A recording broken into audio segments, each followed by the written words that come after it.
Pozdrav svima i dobrodošli u podcast u podzemlju filma. Ja sam Bena Grujišić, a danas pričamo o svemu pomalo, a ponajviše, barem na početku, o Zagreb Doksu, festivalu dokumentarnog filma u Zagrebu, 21. po redu, a sa mnom će o tome pričati, kao i uvijek, Ramona Bojan Vlahović. Bog, Ramona. Ćao. Evo, zapravo nikad nismo do sad na podcastu pričali konkretno o festivalima, barem onim domaćima. Pogotovo onima na kojima smo skupa bili. Da. Tako da sad imamo tu priliku, odnosno izdvojili smo vrijeme za to. Pa zapravo sam te htio pitati za početak, pošto nismo pričali ni zapravo o dokumentarcima nešto, ni o festivalima, kako je tvoje nekako iskustvo sa Zagreb Doksom. I moje je vrlo onako recentno, pošto sam tek prije 2 godine bio po prvi puta, a iz Rijeke sam, tako da kad sam bio manji nisam imao priliku ići, a ti pošto si iz Zagreba vjerojatno imaš jači odnos, pretpostavljam. Pa zapravo si savršeno, ne znajući, ali savršeno si postavio pitanje. Dakle, ja sam ti uvijek voljela filmove, ali nisam do nedavno imala koncept uopće da se filmovi trebaju gledati na festivalima i kao ljubitelj filma da bi trebao ići na festivale. Ja sam shvaćala da je film šta dođe u kina i to je to. Tako da na Zagreb Doksu, ako sam i bila dok se nisam malo profesionalnije recimo počela baviti filmovima, nisam ja uopće percipirala da je to dio nečeg većeg.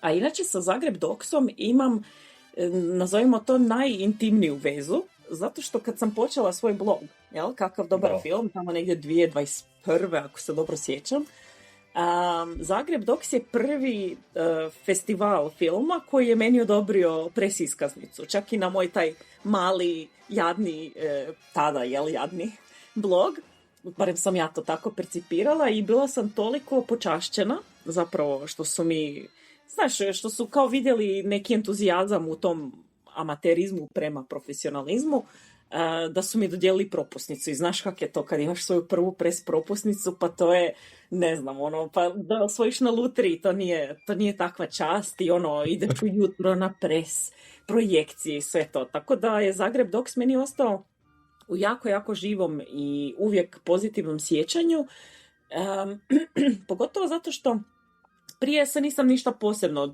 fokusirala na dokumentarce, niti na tu neku, recimo, analitičku vrijednost prema njima. I te godine sam, naravno, osjećajući pa potrebu da opravdam što su mi dali pres iskaznicu, valjda najviše ikad u životu dokumentaraca pogledala, nekih koji su me zbilja dirnuli, nekih malo manje, ali uvijek je to tako na festivalima. Tako da Zagreb Doks i ja, odlično si ubo u pitanje.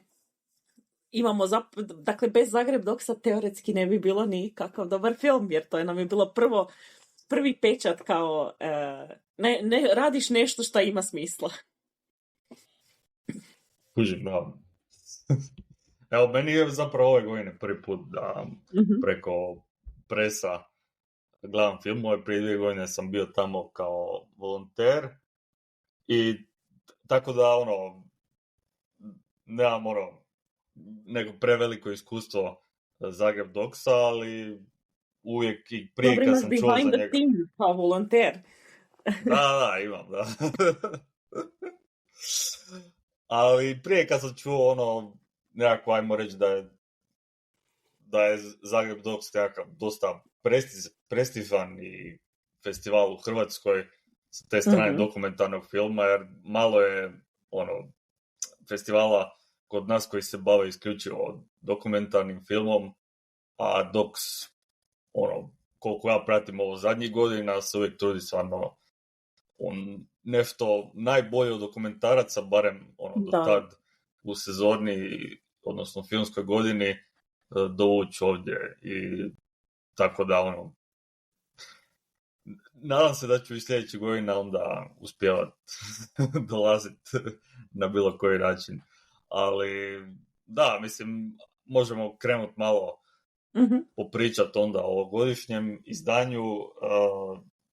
Nismo možda pogledali koliko smo htjeli i namjeravali, ni ne možemo zbog raznih obaveza, ali dobro, kakav ti je ovako općenito nekako tvoj pogled na ovogodišnje izdanje Doksa? Pa ne bih rekla da je ništa drugačije od bilo koje druge godine. Dakle, tu se vide filmovi koji su imali svoje premijere na raznim drugim festivalima i naravno bitno nam je da ih vidimo i kod nas. Ono što je meni uvijek nekako najzanimljivije je ta regionalna sekcija, jer ti sve te velike filmove uvijek možeš naći način da pogledaš, a ove ipak bliže nama iz naše regije rijeđe. Tako da, a ni nekad neke teme po meni, znaš, teško ćeš se natjerati da ih pogledaš, a onda kad tako ih dobiješ u programu, pogotovo sa tim kratkim filmovima, sješćeš i prosjedit ćeš ih i na kraju ispadne da ti festival daje strpljenja, da se zapravo posvetiš nekim zanimljivim temama koje bi inače kao, ajde, već ću nekada, nikad ne dođeš do njih. Je li ima neki film koji je tebi bio ili, ne znam, neki dio, neki Zagreb Doksa koji ti je bio posebno zanimljiv? Pa ne mogu reći da mi je konkretno neki dio. Mislim, zadnjih godina ja bih rekao da se ističu nekako aktualne te političke teme vezane pogotovo za ratove u Ukrajini i u Izraelu, odnosno Palestini. Prošle godine mislim da je dobio film One Land koji je na koncu dobio i Oscara sad na ove godine na nagradama. Prošle godine znači dobio kako se zove nagrada? Veliki pečat ili tako je to Zagreb Doksa. Sad sam se usramotio. Jes, veliki pečat. Bravo. Zlatna kolica su ZFF, veliki, to jest pečat je, da, Doksov. Da, zlatna kolica su od ZFF-a, to meni prvo padne na pamet. Ali, to sam nekako ove godine malo ostavio sa strane, nije baš kad nemam vremena da sad se želim toliko, ajmo reći, deprimirati dodatno sa ratnim temama, tako da sam probao nekako općenito pogledati šta me zanima. Ajmo reći da ovo što bi isto istaknuo, taj nekakav dio obiteljski, ima mislim par uradaka u kojima se nekako ljudi, odnosno filmski autori, bave sa svojom obitelji, pogotovo sa očevima, koliko sam skužio. Nisam do sad još pogledao ni jedan, ali imam screener od ovog jednog filma Naći ću te, kojeg ću nam se pogledat sad do kraja festivala. I mislim, pogledao sam jedan film koji se zove Tihi muškarci. Taj sam ja htjela, nisam uspjela. Daj mi ispričaj se o njemu. I on se zapravo na neki način bavi zapravo s time, sa obitelji, sa odnosom obitelji, ali ponajprije sa izražavanjem emocija kod muškaraca, što je primarni razlog zašto sam ih htio pogledat. Preko screenera sam ga na kraju pogledao, s obzirom da je projekcija bila rasprodana. I što mi je drago za čut, očito je puno ljudi to zanimalo. Mislim da mi snimamo sad u subotu, predzadnjeg dana festivala, da sutra ili čak možda danas ima još neka projekcija. A radi se o filmu, znači zapravo gdje je mladi dokumentarist koji ima 26 godina na početku filma, a trajanje filma traje 5 godina, znači 31 na kraju filma, zapravo istražuje primarno zbog razloga zato što je on imao neki problem izražavanja emocija kod sebe kroz cijeli život, a onda ga zanima kako je to i kod drugih muškaraca. Istražuje kako oni zapravo izražavaju emocije i zašto često muškarci i prije, ali naravno fokusira se na danas, imaju problema s time da kažu kako se osjećaju i na neki način vrlo je zapravo fora koncipiran dokumentarac jer je dosta, ajmo reći, meta i on na neki način naglašava to kako mu je teško bilo snimiti taj film, jer mu samom nije lako se suočiti sa emocijama koje procesirao kroz život i sa emocijama prema svojoj obitelji, primarno prema roditeljima, ali opet pokušava upravo kroz film kao nekakvu njegovu ljubav to onda izraziti i onako simpatičan i emotivan film. Mislim da filmski definitivno se vidi da je to ajmo reći njegov prvi film, ali fora film koji bi preporučio. I misliš da te neke teme kojih se on dotaknuo da vrijede i za tebe? Ili Pa definitivno. Jel? Jel bi nam podijelio nešto? Mislim, ne mislim nešto intimno, ali kao, pa ne znam, neki način kao odnošenja, na primjer, sa tim izražavanjem ili tak nešto. Pa definitivno, mislim, rekao bih da je ta tema univerzalna. Sad on ide, dotiče se par svojih poznanika i ljudi. Neki ljudi su poznanici, neki ljudi koje baš prvi put upoznao i onda, naravno, od univerzalne teme idemo u neke, ajmo reći, detalje i to je zanimljiva i, rekao bih, čak na neki način i osjetljiva tema, ono što je kod mene univerzalno i nekako, rekao bih, kod većine mojih poznanika i prijatelja je to što zaista taj nekakav koncept muškosti gdje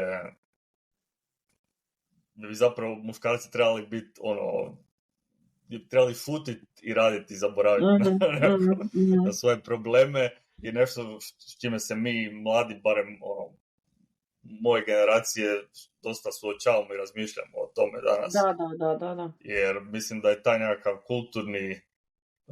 kulturna postavka kod muškaraca kao nam to prepostavila i da je to zapravo bio što veći teret nekako generacijama, rekao bih, zadnjih 30 godina. Da. Čak. Tako da mislim da to jako dobro pogađa film. Sad on to ide razrađivati dalje. Kažem, to je dosta teška tema i što ideš dalje razrađivati, to je onda teže nekako sve pohvatati, ali ipak mislim da je film dosta uspješan. Cool. Sad vezano imamo tu temu mentalnog zdravlja, isto sam jučer pogledao film u klinikama Avero i Rosa Parks, to je francuski film i koji se bavi zapravo ajmo reći, bolnicom i bavi se nekako problemom, odnosno problematikom institucija za mentalno zdravlje.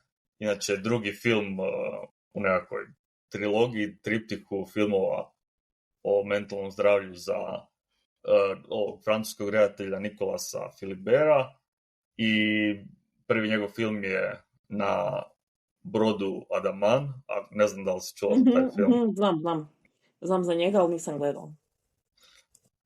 Taj prvi film je, znači radi se o brodu koji je nekako slobodno mjesto okupljanja ljudi sa raznim problemima u Parizu i taj je onako dosta slobodan umjetnički film gdje se vidi zapravo kako ti ljudi izražavaju tamo probleme, da je to neka zapravo zajednica koja im omogućuje da kažu šta ih muči i zajednica koja im u konačnici pomaže i gdje oni zapravo kroz razne stvari, slikanje, poeziju, mogu sebe izraziti nekakav svoj talent koji možda drugdje ne bi bio prihvaćen na taj način, mogu zapravo ispuniti i biti prihvaćeni. Ovaj film je baš se bavi onako na neki način psihijatrijom, baš kao institucijom, ono kako znamo kad prvi put. Da. Ono na što pomislimo kad prvi put kažemo nekakva psihijatrijska ustanova, umobolnica, nije to klasična, nije to ludnica, ali je neki način... Ali je blizu, ali je neki način klinike, tako da na neki način klinika za mentalne bolesti i zanimljiv je film dosta. Meni se ovaj prvi ipak malo više svidio, ovaj je teži, ali eto, zanimljiva tema koja mislim da se dokumentarci nekako sve više bave u zadnje vrijeme. Mm-hmm. A sad sam nekako počeo sa stranima, pa možemo nekako i završiti više sa njima, iako smo rekli da ćemo početi sa domaćima, ali dobro, kad sam već krenuo... Da, ja sam zapravo najmanje stranih pogledala. Zapravo me najviše zanimalo to iz naše regije, tako da... Od stranih, sad pogledao sam It's Not Me, to je francuski film redatelja Lea Cara, kojem sam pričao nešto kratko na podcastu. O ovom filmu sam zapravo govorio kad smo ja i Filip govorili o najočekivanijim filmovima prošle godine. I evo sad je bila prilika zapravo pogledati ovaj film koji je zapravo nekakva autobiografska priča, odnosno posveta njegovim prošlim filmovima. Istaknuti francuski redatelj, čiji filmovi su i Holy Motors i Annette, tvoj omiljeni film. Moje omiljeno omraženje. Da. I Lovers on the Bridge, tako da meni se svidio jer te njegove filmove koje sam pogledao su mi se zaista dopali i mislim da ima jedan specifičan način izražavanja, koji će ti se svidjeti ako ti se sviđa njegovi filmovi, ali inače možeš onako prilično ostati zapanjen. Uvijek mi se čini mi se da nekad kad tako, na primjer, meni Annette nije bio zanimljiv film pretjerano, ali čini mi se uvijek da kad tako više filmova pogledaš od jednog redatelja koji zbilja vuče taj neki sličan stil, postanu ti svi filmovi nekako jasniji i prisniji, tako da nije nužno ko kaže da tu nema nešto više. Pa ne, slažem se, apsolutno. I mislim, da može biti univerzalno zapravo za svih, odnosno neki film ti se može manje svidjeti, neki više i to je okej. Evo, i što se tiče stranih, najviše mi se svidio Payments. Payments je glazbeni dokumentarac. Na neki način vidio sam da neki piše, mislim, čak na Wikipediji, eksperimentalni glazbeni dokumentarac. I sad, zašto to piše? Pa rekao bih ponajviše zbog načina na koji je i napravljen i koncipiran. A napravljen je tako da zapravo je nekako u suradnji i sa studijom Paymenta, koji je inače američki rock indie band Payment, koji je se zapravo dogovorio i sa svojim tim labelom i sa redateljem Alexom Rossom Perryem, dosta, ajmo reći, istaknutim američkim neovisnim redateljem zadnjih godina. Na koji će način ovo snimati, to je zapravo da na neki način i izmisle kako se zapravo Payment vratio nakon svoje zadnje nekakve turneje krajem 2000-ih, a zapravo su prestali postojati 1999. A taj povratak je bio obilježen otvaranjem njihova muzeja predstavom, kao muziklom zapravo, i na neki, stvaranjem velikog biografskog hollywoodskog filma o njima. Sad pola od toga je istinito. Aha. jer zapravo taj biografski film nije napravljen, odnosno polu je napravljen, polu nije. Rekao bih da to može ostati čak nejasno i dok gledate film i zapravo ne znate šta je istina. Sama predstava, sam musical jest napravljen kao i muzej, ali zapravo kako gledaš film, tako se zapravo pitaš šta je tu istina, a šta nije, koliko su oni bili popularni, koliko nisu, i vrlo je zapravo kroz ta nekako 3 dijela koji proučavaju zapravo njihovu ostavštinu,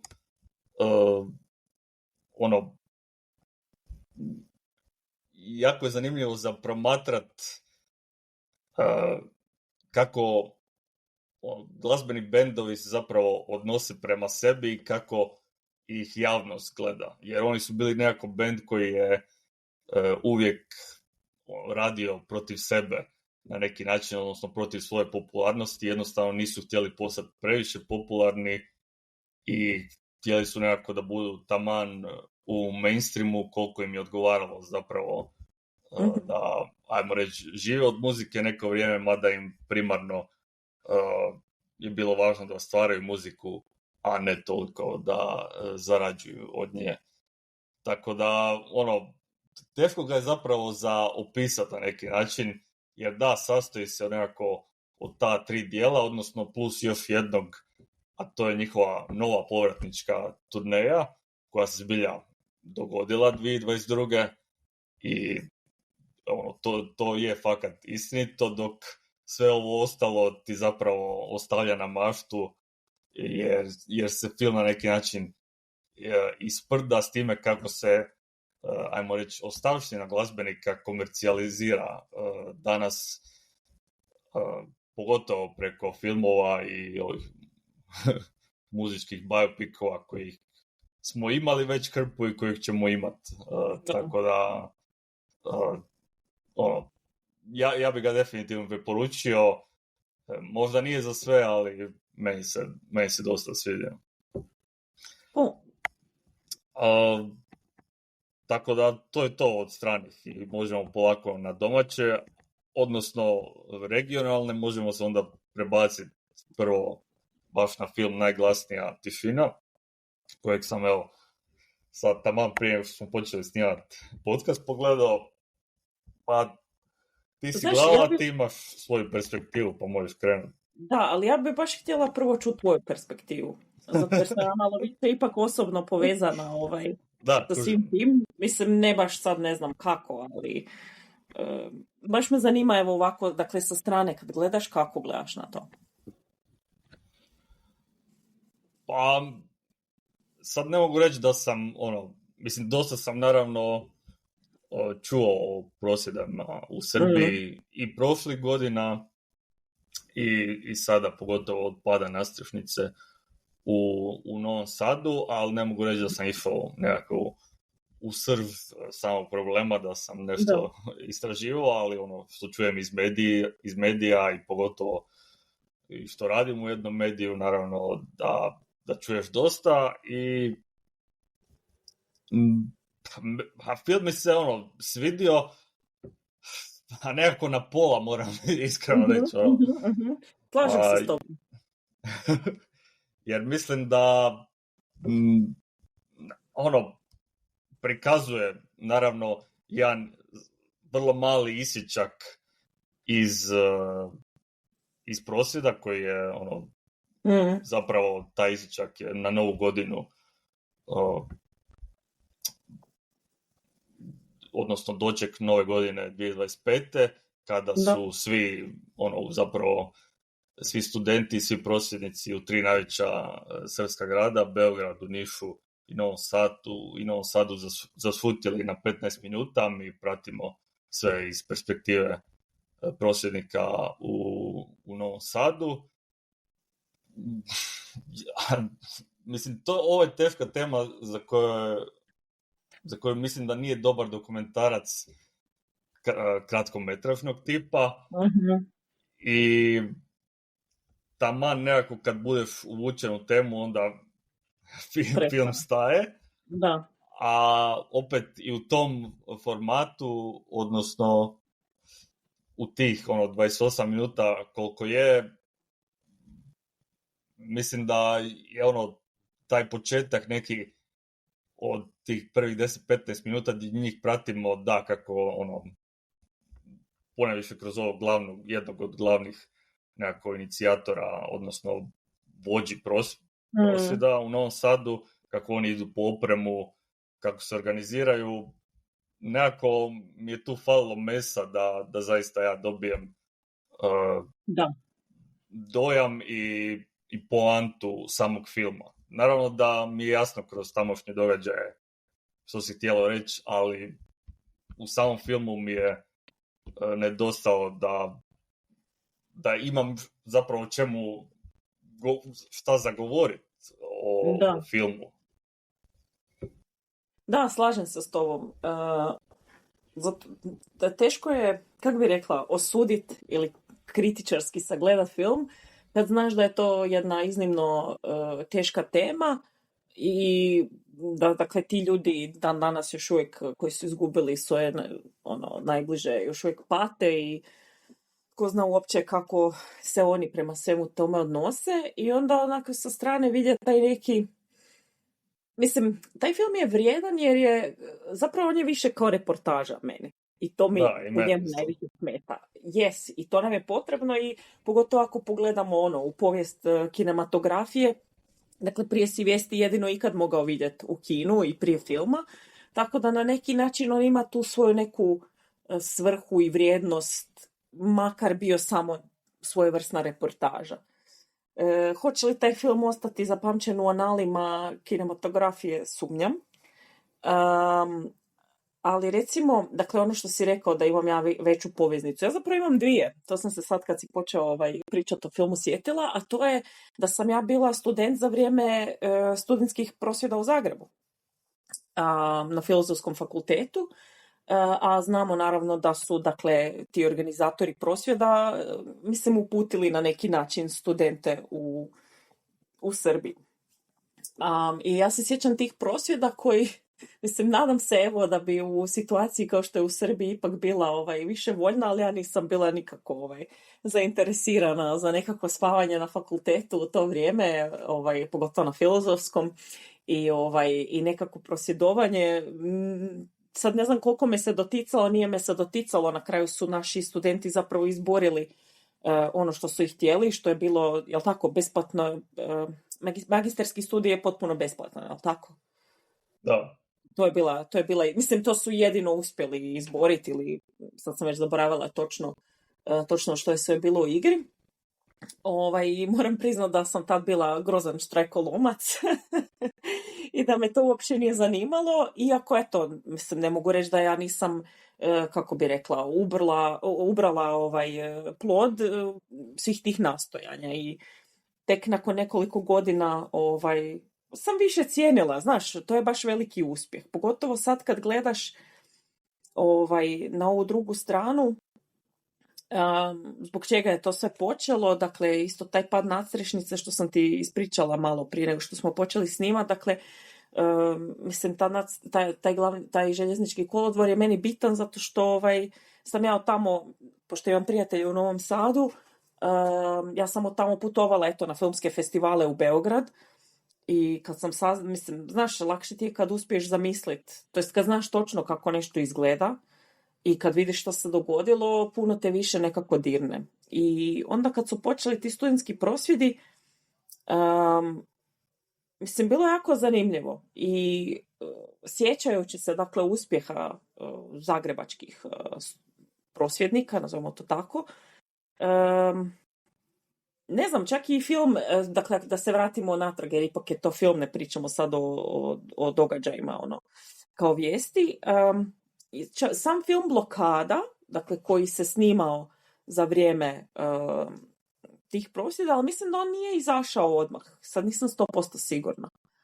Ali trebalo je vremena dok taj film nije montiran i napravljen i dok on zapravo sa tim nekim vremenskim odmakom nije dobio svoju vrijednost. A ovaj film vrijedan je, mislim, dakle ja sam u Novom Sadu od pada nadstrešnice bila najmanje 2-3 puta.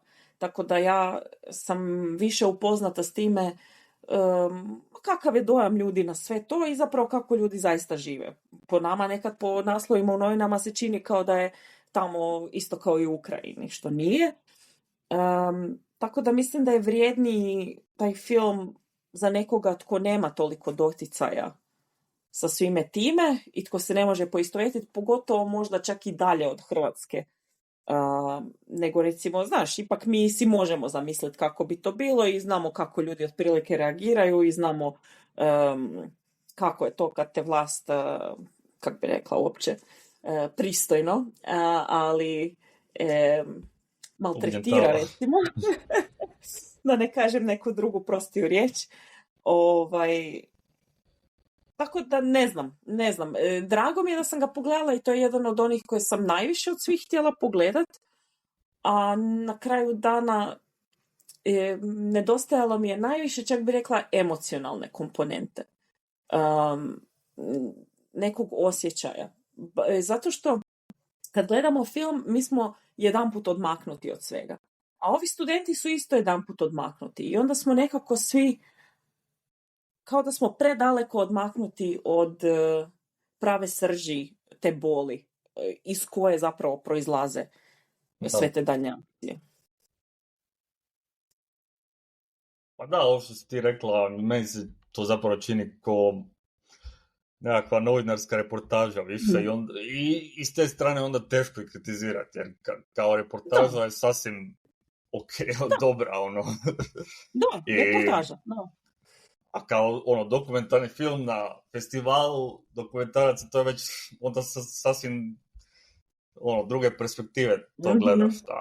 Ali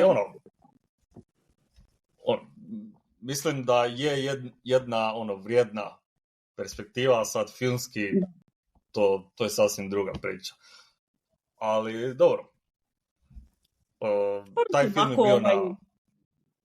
Pardon, ako filmove isto razvrstavamo na umjetničke i na zabavne, zašto ne bismo i dokumentarne razvrstavali na umjetničke i na reportažne? Tako da... Da. Okay.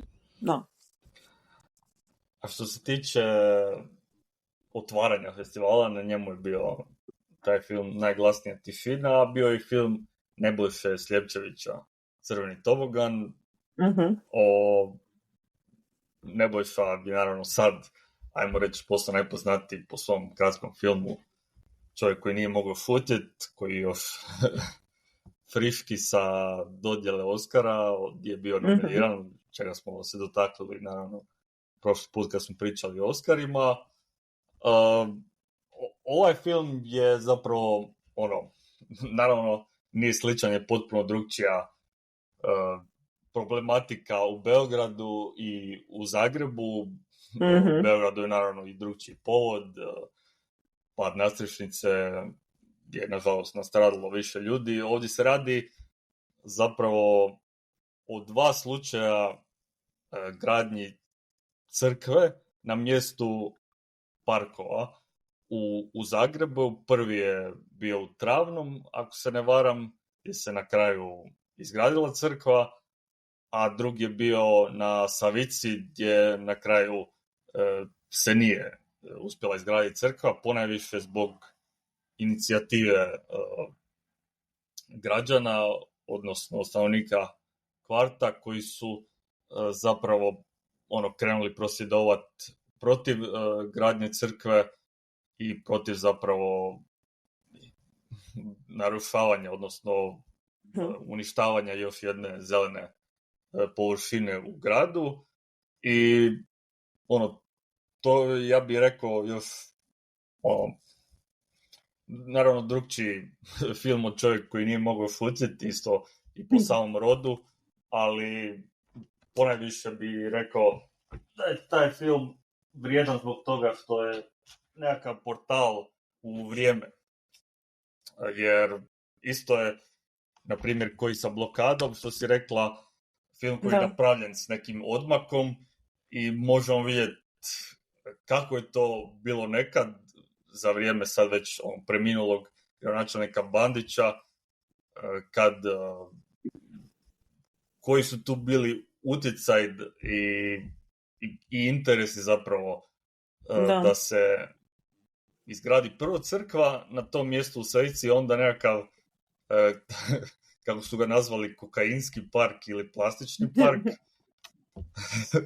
Mislim, ja još tada nisam bio u Zagrebu i tako da se ne sjećam točno tih događanja, ali film, mislim, svakome koga je ova tema, koji nije čuo za temu ili koga možda ne zanima, mislim da nudi onako zanimljivu perspektivu i točno onoliko koliko trebaš saznat o tome i saznaš. Isto kratki dokumentarac kao i najglasniji antifin. Da. Što se tiče ostalih, imaš još nešto za izdvojiti od naših dokumentaraca? Pa ti ćeš biti bolje u objašnjavanju tog filma, Paviljon 6, koji isto imamo jedan vremenski odmak, imamo relevantnu temu, iznimno relevantnu za nas same, pa daj nam malo ispričaj o Paviljonu 6. Paviljon 6 je film o vremenu korone, odnosno vremenu cijepljenja na Zagrebačkom velesajmu. Isto, rekao bih, u ovom slučaju svima bliska tema, iako se nismo svi cijepili tamo, ja sam se cijepio u Rijeci, ali poznato mi je dosta je univerzalna tema, jer smo svi koji smo prošli kroz koronu, pa onda i mi, neki od nas koji smo se onda i cijepili, znamo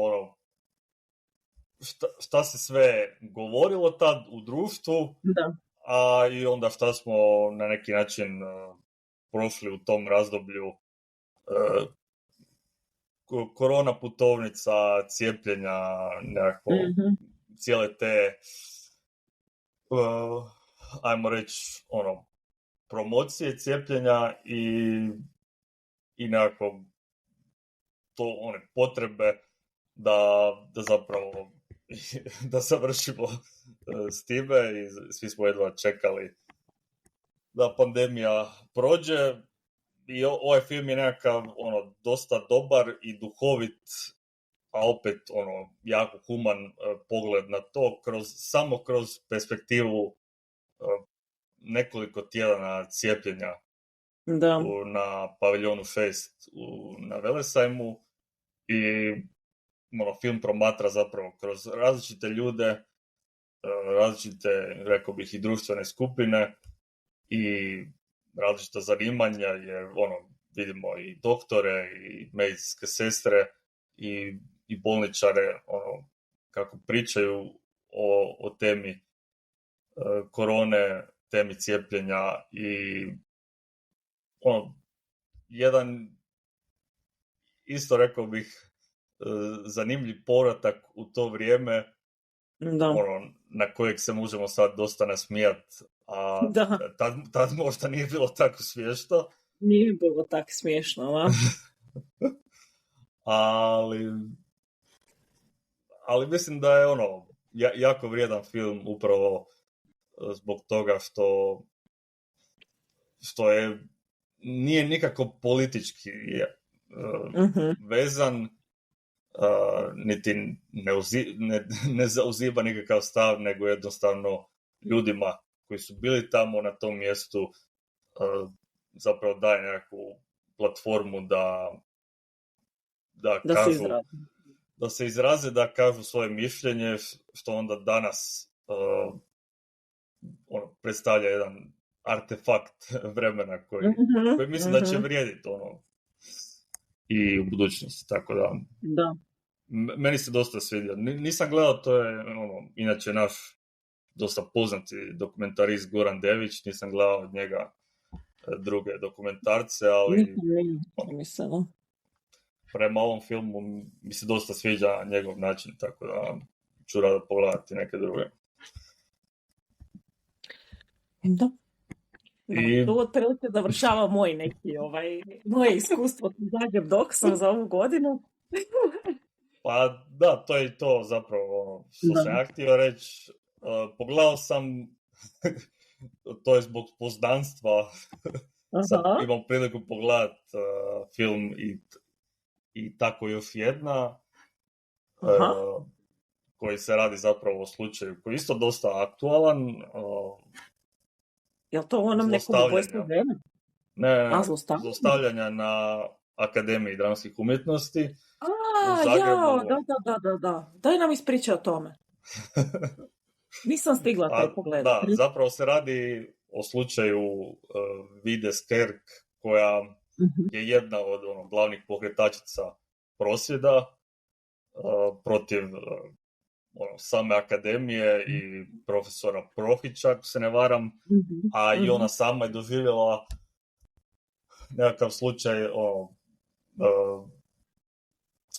zlostavljanja, odnosno seksualnog uznemiravanja, da sad čisto kažem pravi termin,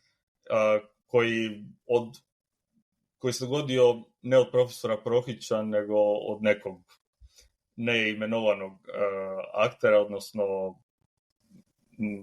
zaposlenika akademije. I zapravo je nekako fokus filma jest njezina priča. Ona se zbog svega preselila u konačnici u Englesku gdje je išla onda studirati film i zapravo je priča o tome kako naše institucije visokog obrazovanja zakažu u ovim slučajevima i zapravo ne funkcioniraju, nažalost, na način koji bi htjeli. Pogotovo ja mislim da je to slučaj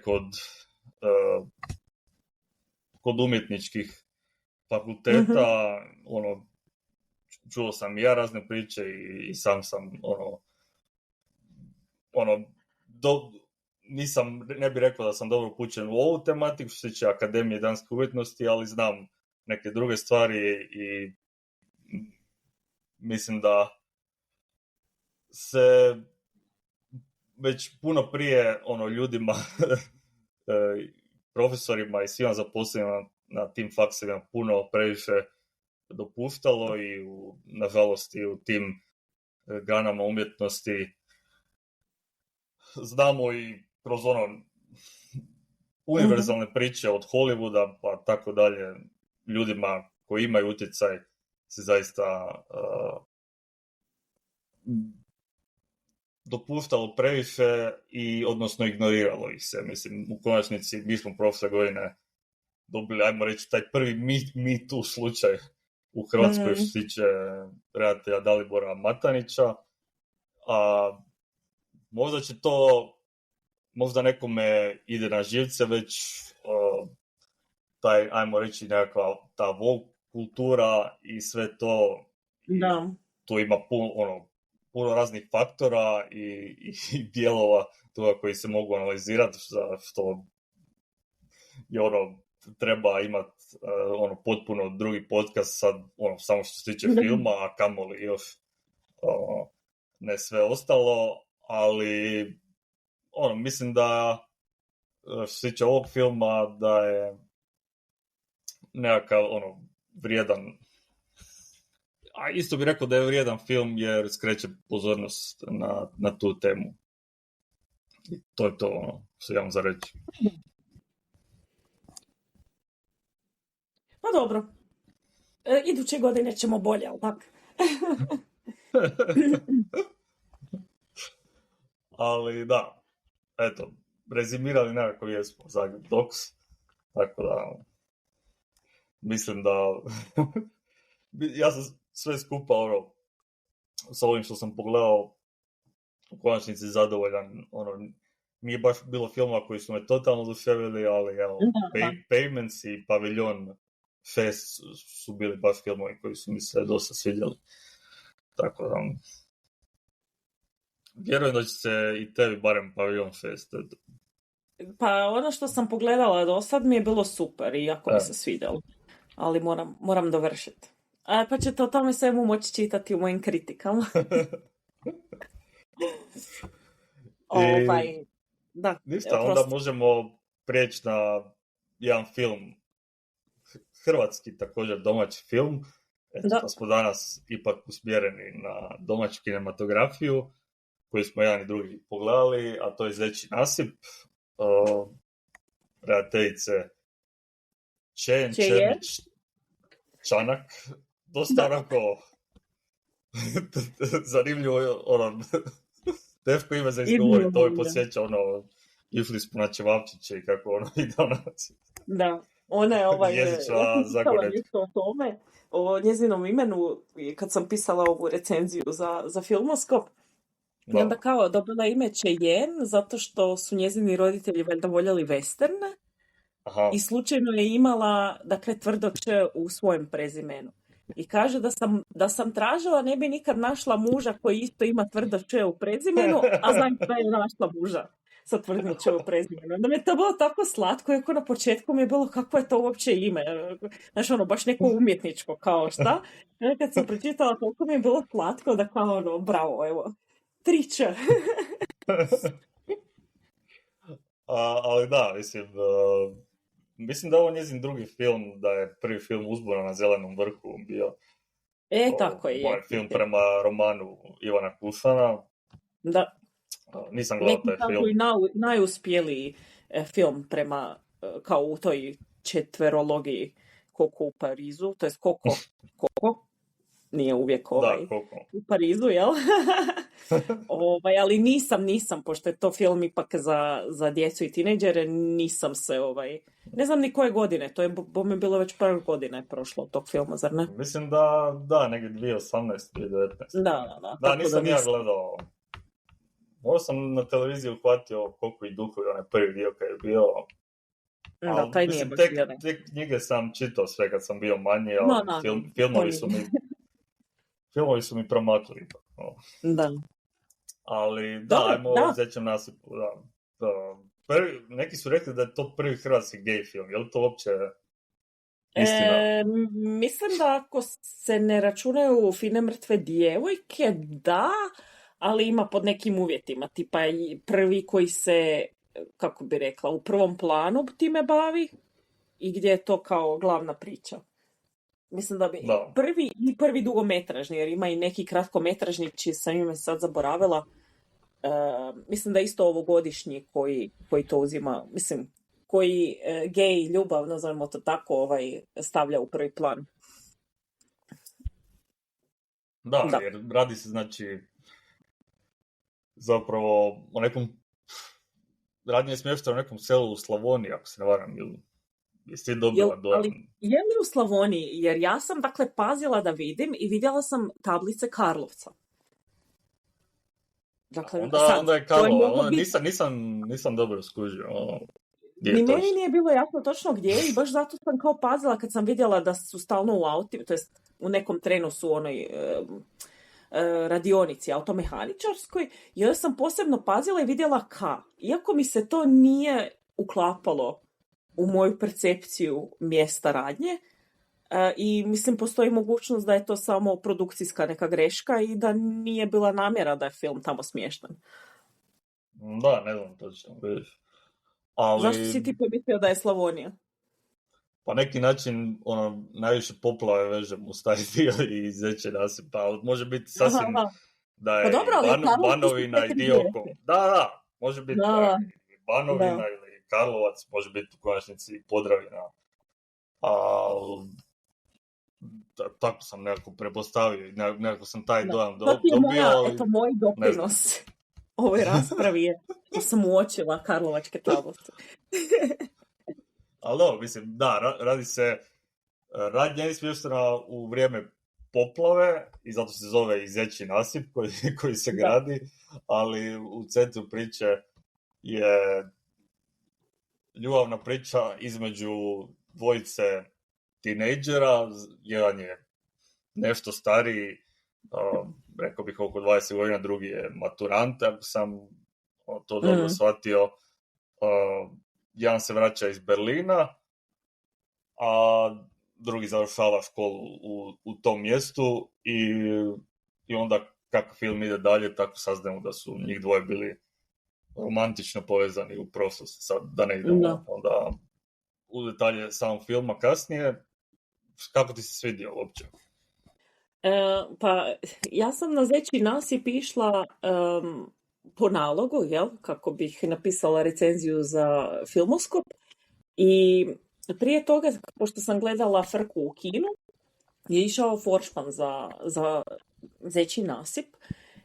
I sad u Foršpanu, dakle, ima neke scene iz filma, a preko svega glavni lik priča neku svoju priču zapravo svom bratu, što nije nužno bilo jasno iz tog Foršpana, i meni je Foršpan bio toliko loš da, pošto sam 2 filma za redom gledala taj dan za recenziranje, on je išao 2 puta. I ja sam taj drugi put mislila da ću iskočiti iz kože koliko mi je bio loš. I onda kad mi je urednik rekao kao pogledaj Zečji nasip, kao ajde daću mu priliku, ali ako izađem, nema šta.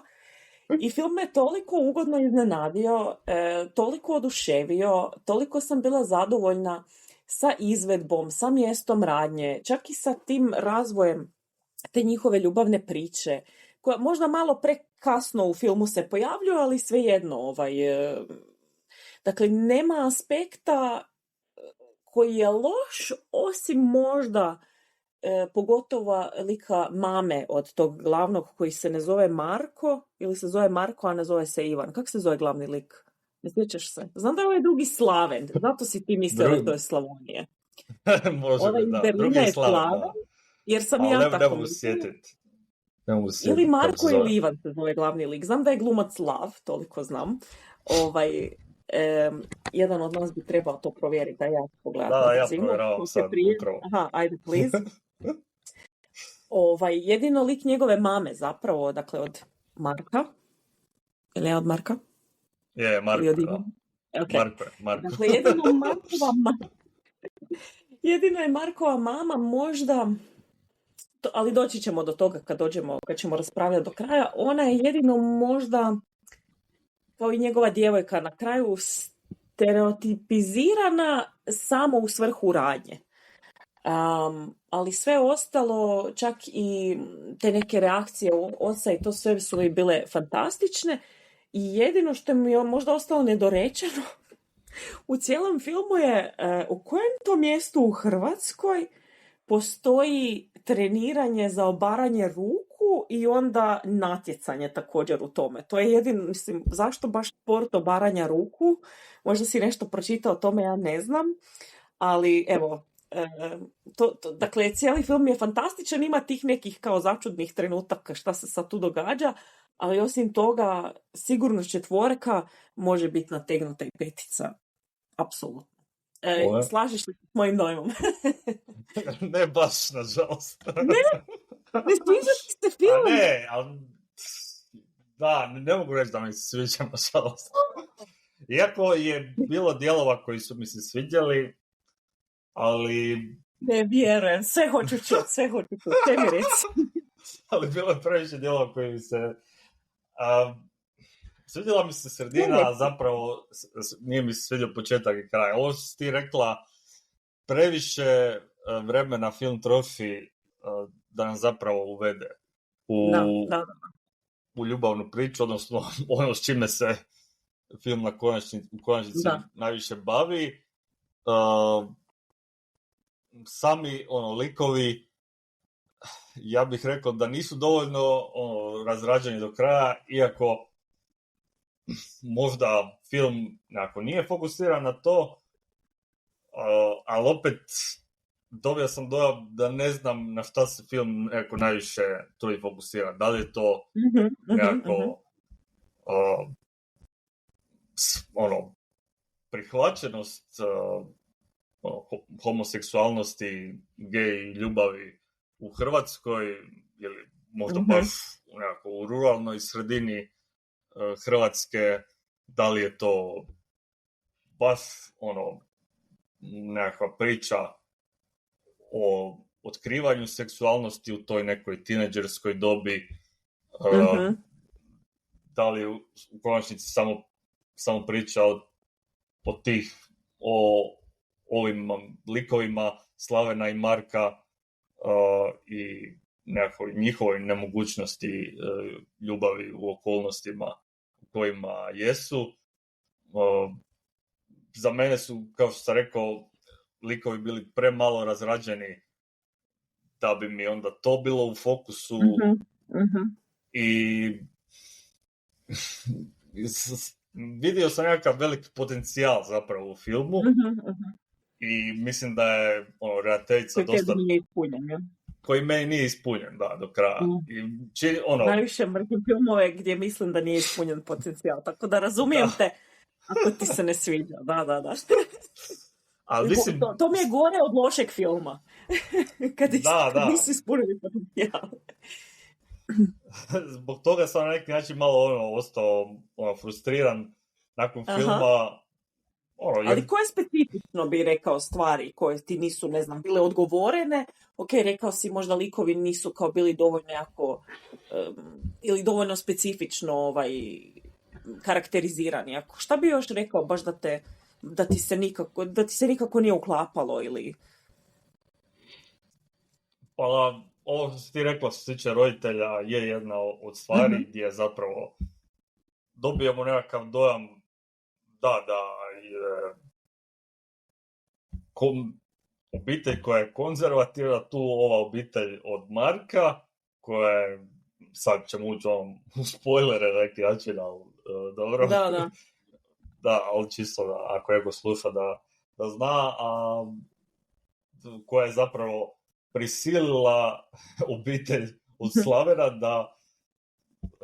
da prekinu zapravo tu ljubav, jer se ona počela javljati godinama prije nego smo mi zapravo uvedeni u radnju, a zapravo opet nismo dobili konkretan dojam što se to dogodilo, što možda na neki način jest dobro da ne dobijemo cijelu priču, ali opet mi je previše nekako falilo backgrounda, barem za roditelje, da znamo o čemu se tu radi, jer tu jest ta nekako ponajviše konzervativna majka od Marka,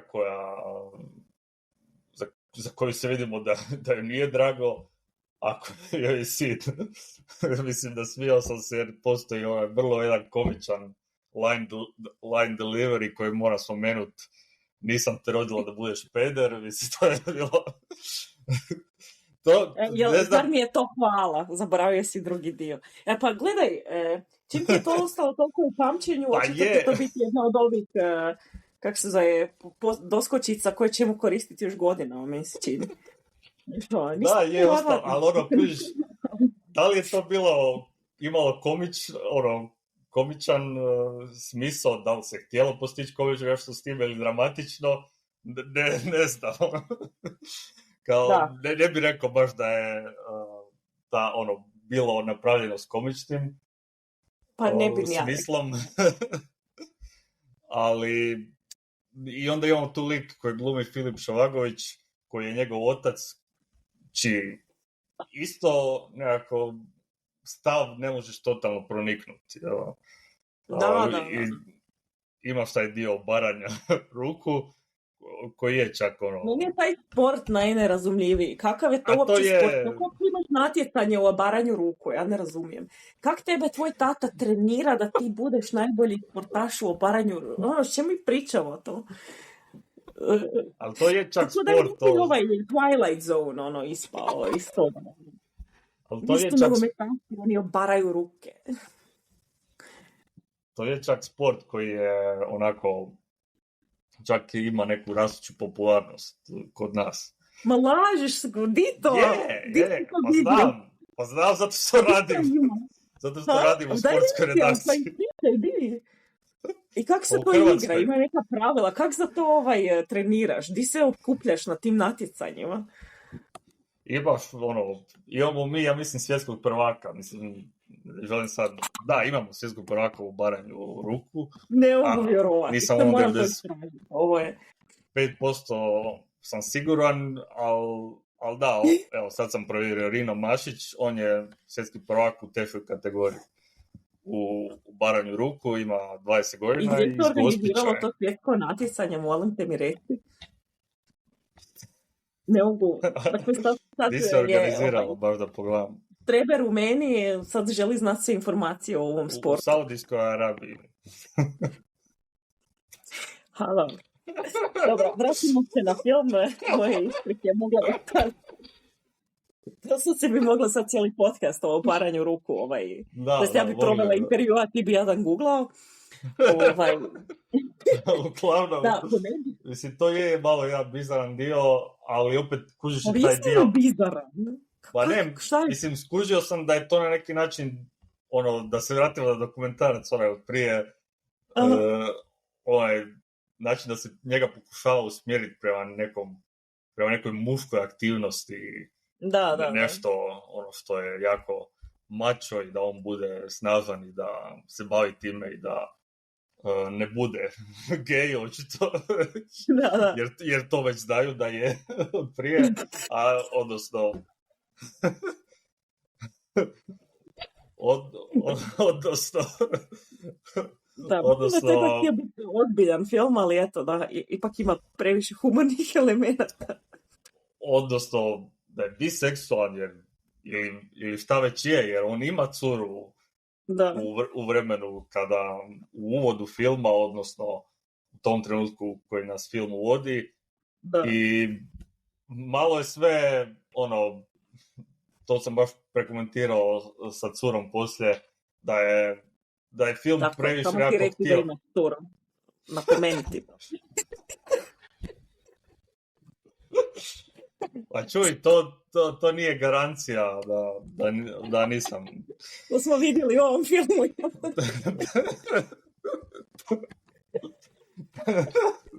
To smo dobro vidjeli, da. Ali baš, kad sam to spomenuo, jednostavno ti previše film pokušava biti Call Me By Your Name na neki način. Da. Što je asocijacija glavnog glumca koji dosta sliči na Timothée Chalamea. Ne kažem da je namjerno, ali malo je distraktirajuće na neki način i onda... Da. I onda to ne doprinosi, rekao bih, kvaliteti filma i nekakve reakciji publike. Pogotovo zato što predugo traje dok...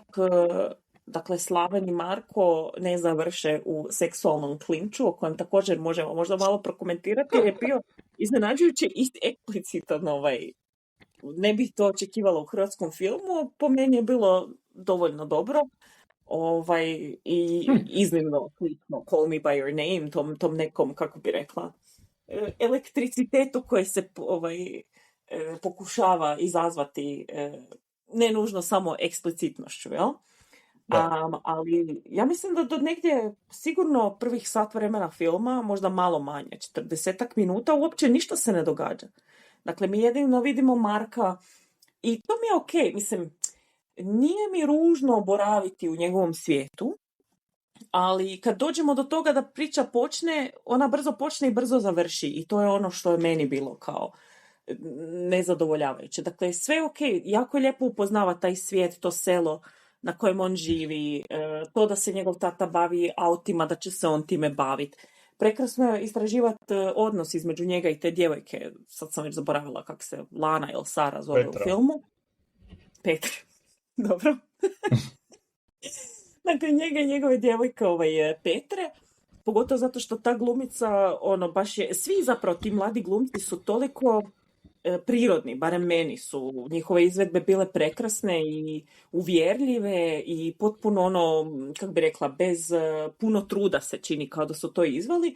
I ono što mi se najviše svidjelo kod Petre, što su joj ostavili lice, vidi se da ima još uvijek te neke tinejdžerske aknice i tako nešto, dakle nije neka savršena ispeglana glumica i to je ono čovjek bi rekao sad eto ružnu su je stavili na film, nisu, to je samo pridonijelo toj uvjerljivosti i toj nekoj nevinosti tinejdžerskoj koja je meni bila fantastična, a da ne govorimo o tome koliko je zapravo dijalog i uvijek neka ta igra između njih dvoje bila preslatka. I sad si ti cijelo vrijeme u tom nekom mirnom, kako bi rekla, njegovom svakodnevnom životu, pa će doći 18. rođendan i samo jedan dan, dakle, on vidi lampion na prozoru druge kuće i to označi taj dolazak Slavena koji zapravo bude možda samo 2 dana kao kod kuće. On dođe na sprovod i drugi dan ili tu noć već odlazi, što opet nema smisla, dakle, gdje si ti sat vremena, skoro sat vremena, ne mogu garantirati, nisam zapisala, proveo uvodeći u to mjesto, onda dođe Slaven, onda se prvo ignoriraju neko dosta dugo vrijeme, iako on nije dugo bio tamo, i onda se, eto, opet snađu, da ne govorim šta drugo, i onda opet dođe do nekog konflikta, pa mama sazna i to je to, ti prvi put zapravo mamu vidiš na kameri i da je nešto progovorila, a to kad počne tuć sina, mislim, možda scenu prije gdje je već posumnjala malo. Tako da taj dio tog nekog zapleta, kao i recimo te Petre, koje, dakle, se vidjelo se da između nje i Marka postoji zaista ljubav neka. Dakle, ne mora to nužno sad biti ljubav u vezi, ali ona isto kad sazna na neki jako stereotipičan i potpuno način koji ne pripada tom liku. Ok, jedno je biti povrijeđen i sve, ali tako na neki čudan način, čudan. Reagira na način, ne znam, meni potpuno neuvjerljiv. I koji taj lik degradira na neki način. Tako da ta dva ženska lika, od kojih je Petra bila puno izraženija, oba, kao što sam prije rekla, padaju, dakle srozavaju se i postaju negativci, zato jer je to potrebno tome da mi vidimo kako se Slavena i Marka osuđuje. Ono što se meni iznimno svidjelo, recimo kad Slaven dođe u svoje... Zapravo kad Slaven dođe, film isto dobiva na punoći, a on bude zapravo veoma kratko. Ono što mi se svidjelo je kad dođe u tu svoju sobu i kad vidi da je cijela soba, dakle, ogoljena od svih njegovih stvari i da ti još nisi zapravo siguran šta se događa, a zapravo je to možda u prenesenom značenju to neko skrivanje. Dakle, sve šta ne valja ili bi se trebao sakriti ili bi trebao se toga sramiti, to skidaš i to više ne postoji. Pravimo se da ne postoji. I meni je kraj bio dobar. Meni je bilo ok kraj, nisi 100% siguran šta se s njima dogodilo, ali sudeći po tome koliko želi biti, dakle, Call Me By Your Name, ili barem dosta crpi iz tog materijala, pretpostavljam da kraj želi biti pozitivan i sretan završetak, gdje njih obojica odlaze u Berlin, možda? Ne znam kako si ti to doživio. Pa ne znam kako, još uvijek ne znam kako sam doživio jer mi je bio previše nedorečen. I da, je. Ajmo reći da, može se reći kao odlaze u Berlin. I čak ja mislim da taj Slaven uopće ne živi u Berlinu. Ja mislim da on uopće ne živi u Berlinu. Ja sam cijelo vrijeme čekao da on kaže pa nisam ti ja u Berlinu, ja sam tu u Zagrebu, pa ne mogu si ja priuštiti Berlin, šta ću ja tamo? Doslovno. Ne znam. Jer uopće ne izgleda kao netko koji živi u Berlinu. Mislim, kako bi rekla. Ništa u njegovom liku ne odaje to da on živi u Berlinu. Ili doslovce da je rekao, pa ja sam ti tu u Karlovcu, sam kaj vi iz sela nikad ne izlazite ni do tržnice, u Karlovac. Ali niti o tome nisam previše razmišljao, niti o kraju. Jednostavno mi nije bilo jasno do kraja šta se tu htjelo reći. Imam dojam da je jednostavno još falilo 20 minuta da film nekako se materializira i bude konkretniji. Da. Svidio mi se nekako, rekla si o toj prirodnosti filma i na neki način svi glumci dosta prirodni i to se meni također svidjelo, nije sad ne znam kakve izvedbe, ali sasvim su dobre, a i nekako i način snimanja je meni odgovarao, prema tome vidio sam i čuo neke zamjerke, da je previše tu bilo handheld kamere, ali zapravo... To ti meni nije svidjelo. No. Da, meni je čak to bilo možda previše u nekim trenucima, ali bilo mi je ok i doprinjelo je toj nekoj prirodnosti.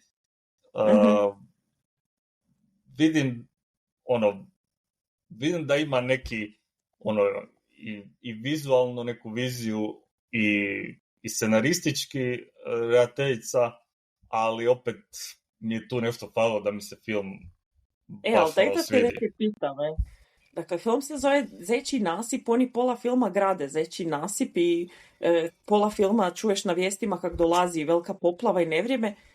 Kaj je bilo sa tom rijekom? Mislim, na početku film počinje sa slikom rijeke, mislim, i onda niš, na pola kao, sad ćemo se malo baviti njihovom pričom i njihovom ljubavlju i onda ćemo završiti film. A kaj je bilo mislim, da bar negdje naznačeno, njih dvojica su se utopili, pa je recimo to kak su oni, kak se zove, na autobusnoj stanici je zapravo, ne znam, neki zamišljeni halucinacija ili nešto, nego gdje je ta rijeka završila? Da, sad na kraju počinje nekakva kiša i onda možeš, ne znam. Pa da, ali ništa, kiše ništa. Stalno su nekakve naznake da će se nešto dogoditi, nekakva poplava koja što je neka, ajmo reći, metafora za tu ljubav na bujalu možda. Da. Ali da ne kažemo nešto drugo. ali film jednostavno fali još nešto i fali mu još i vremena da se razvije do kraja i da možda završi barem po meni na neki konkretni i dorečeni način. Fali mu to kako bi rekla, drago mi je koliko ima tih metaforičkih kao detalja i slično, ali mu fali da te baš usmjeri kroz jedna vrata i kaže ovo je bila moja poanta. Pa nije bitno što ti možeš interpretirati kraj na jedan ili drugi način, ali bitno je znaš, ko recimo u Before Sunrise, kad oni odu svako na avion, ona na vlak i kao, hoće li se ili se neće vidjeti. To ostaje na tebi, ali poanta filma je potpuno neka druga. Poanta filma je, tu je ostvarena duboka ljudska komunikacija, na primjer. Da. A u ovom filmu, kao da je cijela poanta, hoće li oni pobjeći ili neće, i onda ti je srezano u nadi da će to kao poboljšati neki dojam. Tako nekako bi ja rekla. A daj reci nismo se uopće osvrnuli na lik Fiće i na glumca koji glumi, dakle, osobu sa Downovim sindromom, jer i jest osoba sa Downovim sindromom. Kad su ga tek, zašto te to pitam, jer kad je tek u prvoj možda je sceni, on drugoj možda, na filmu, i prvo sam mislila, o Bože, opet sad su samo to stavili, eto, da bi, razumiješ, stavili kvačice u kućice i dobili fondove kao što se to dobiva za uključivanje manjina i ostalo. I zapravo, vjerojatno jedna od najljepših stvari mi je bio njegov lik, koliko uopće nije bio samo tako naguran u priču reda radi, ili sad fondova radi, ili iz kojeg drugog razloga se nekad stavljaju manjine unutar priče. Potpuno mi je pripadao tamo, nije ometao radnju i nije, kako bi rekla,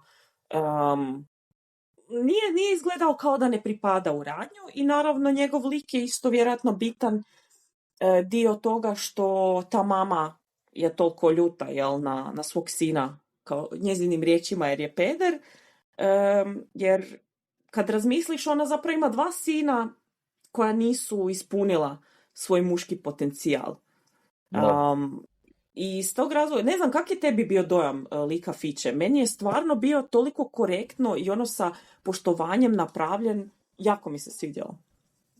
Pa i meni isto zapravo, da. Taj lik mi je bio dobar iz svega ovo što si rekla, i zbog toga što, ajmo reći, da pokazuje povezanost Marka sa svojom obitelji i da zapravo mu je Fićo kao njegov brat nekako jedini koga zapravo i sa svojim poteškoćama razumije u odnosu na njegove roditelje. Tako da njegov lik mi je bio dobar, da svidio mi se, ali kažem, jednostavno bi u svakom segmentu filma falilo još nešto. Ali da, njegov lik mi je bio dobar, da. Kažem, ono što sam rekao, sve je tu onako zanimljivo krenuto. Svaki lik je nekako dobro na početku promišljen, ali onda sam scenarij to do kraja ne ispunjava. Da, zanimljivo. Ne znam, meni je baš bio ali gledaj, vjerojatno ovisi o tome koliko ti sam zapravo ubaciš u te likove i moguće da sam ja tu sebi izinterpretirala šta je meni pasalo i dodala šta je meni pasalo i zato mi je možda ispunjenije, ali razumijem te i niti jedna od stvari za koju si ti rekao kao da je po tebi mana, ne mogu reći da se ne slažem, ali me nisu toliko možda ometale u tome da se uživim u film. Da. A mislim, Koja je ocjena za Zječji nasip? Moja je 4, naučeno 5, a tvoja? Aha. Moja bi bila nekako, ako moramo zaokruživati, bila bi 2, ali zapravo je negdje između 2 i 3, ajde. Ok, zanimljivo. Bila bi 2,5. Da. Dosta loše, onda, dobro. Da. Mislim, to je čak meni... ovisi, razumijem te. Ja kad kažem 2,5, onda je to neki prosječan film, zapravo nije to nešto jako loše po meni. Da. Kužim. Tako da, jer definitivno je bilo stvari koje mi se svidjelo i nekako atmosfera filma, dajmo reći uvuče u tom mjestu u nekakav i u nekakvu tu ruralnu sredinu Hrvatske, nije ja sam iz grada, nije da sad nešto puno znam, ali ajmo reći i taj malo konzervativni sklop ljudi i malu sredinu gdje svi svakog znaju. To mislim da je dobro sve zamišljeno i odrađeno. To je zapravo bila fantastična serija. Tom filmu fali još 10 epizoda. Da, možda, da. Da mi svakog od tih likova pomalo upoznamo, da nam bude ljepše u toj sredini, da taj Fićo te uvijek malo razveseli, malo rastuži i tako, i da zapravo se razradi i prošlost i sadašnjost i onda da bude jasnije koja je ta naznaka budućnosti. I da dođe ta poplava. Da. Ali možda je falilo budžeta da nam prikaže tu poplavu do kraja. Pa dobro, mogli su... Ako je falilo budžeta, nije falilo, kako se to zove, inspiracije i markanja. Da, dobro, da, nisam očekivala da ti, da ćeš pronaći toliko mana. Valjda zato što je meni stvarno bio toliko sam bila zadivljena sa svime da baš mi je bio okej. Pa malo sam im povisio kriterije za hrvatski film nekako u zadnjih godina, jer mislim da je bilo dobrih filmova i onda možda bi mi ovo prije par godina bio svaka čast, ali sad hoćemo nešto još bolje. Je, slažem se s tobom i stvarno imamo odličnih filmova i imaš pravo, ne trebamo se zadovoljavati prosjekom i trebamo zahtijevati bolje. Slažem se. Evo, možemo onda na tu notu pomalo i završiti, ako nemaš još. Možemo. Sad za reći. Ne, osim bravo mi ništa. To bi bilo nekako to od ove epizode, gdje smo i Zagreb Dogs dotaknuli i jedan aktualni domaći film kojeg bez obzira ja osobno mislim, meni se osobno nije svidio, mislim da ga ipak i vrijedi pogledati i stvoriti svoje mišljenje. I to je bilo to, do sljedećeg puta i do sljedeće teme, do slušanja. Ćao.